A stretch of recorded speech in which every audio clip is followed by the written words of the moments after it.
Well, joining us now to talk about his victory is Tony Wakeham. He joins us this morning from Newfoundland and Labrador. Sir, welcome, congratulations, and thank you for stopping by to chat with us the morning after your victory.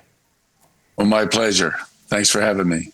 So this election, many people are saying that this was about change. I'm wondering here what your first order of business will be, because I know in your victory speech last night, you went through some of your priorities and you also made this promise to give it everything you've got. So tell us what's sort of first up for you.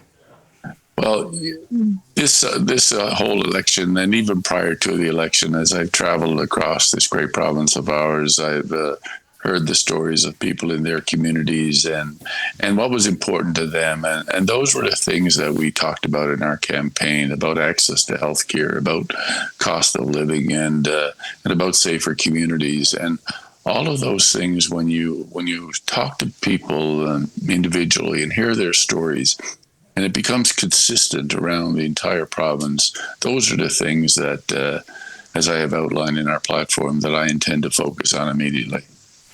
One of the other things that I know you have spoken about throughout this election campaign is that any deal on the Churchill River, that voters need to give it the green light in a referendum in order for it to move forward. So, of course, talking here about that MOU, that memorandum of understanding that's been signed with Quebec, does this further delay? Does this endanger this essential project altogether? What do you foresee, sir, in terms of how this is going to play out? Well, this is an opportunity, a generational opportunity for Newfoundland and Labrador. You know, we've been tied into a contract now for more than 50 years. We know the value of hydroelectricity now. We know what the value of it will be into the future, the need for power. It's only going to increase.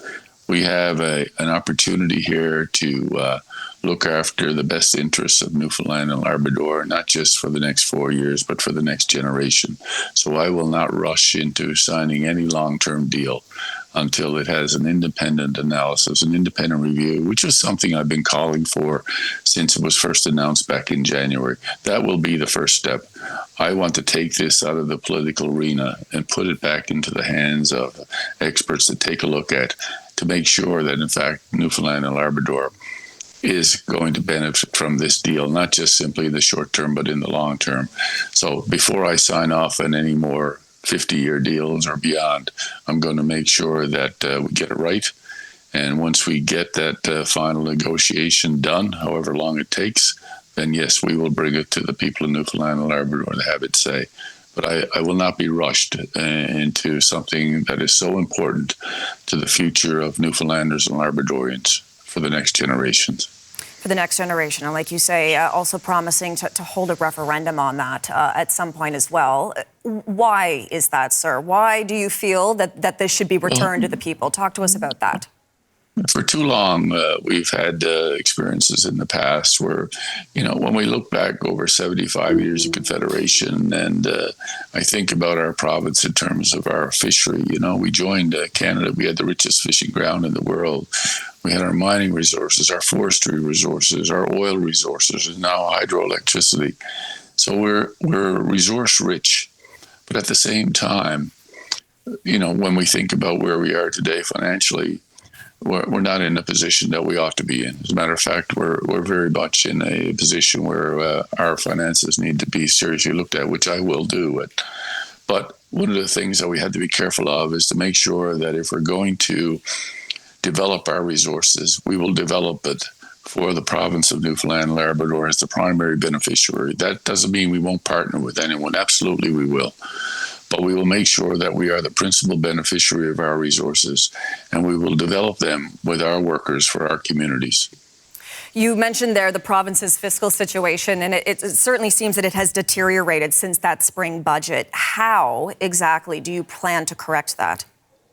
Well, we have this is not something that can be turned around in 1 year. It takes a strategy. It takes a long-term plan. And that's what we'll be looking to do. You know, you can't build a budget and turn around and even put in revenue that the previous Liberal government did that they're not going to get for a number of years. I think it's very important for us to be open and transparent. And that's one of the things I've promised the people of Newfoundland and Labrador, simply that what I know, they will know. And I think that's the first step, is to get in and take a close look. But let the people in Newfoundland and Labrador, and let them understand exactly where we're to, but develop a long-term plan and how we're dealing with it. But my first priority right now is to help the people in Newfoundland and Labrador balance their budgets, and then I will balance ours. And just finally here, sir, I'm wondering if there's anything in particular you plan to do, maybe with your family, to celebrate this win. We took a little time last night after we had been announced as having a majority government. But today, I'm actually getting on a flight this afternoon to fly into St. John's and to start to get down to work. We have a lot of work to do, and I intend to get started immediately. Well, we will let you do that. We will leave this conversation here, but we do appreciate your time. Thank you so much for coming and speaking with us this morning. Thank you for having me. Premier-designate of Newfoundland and Labrador, Tony Wakeham.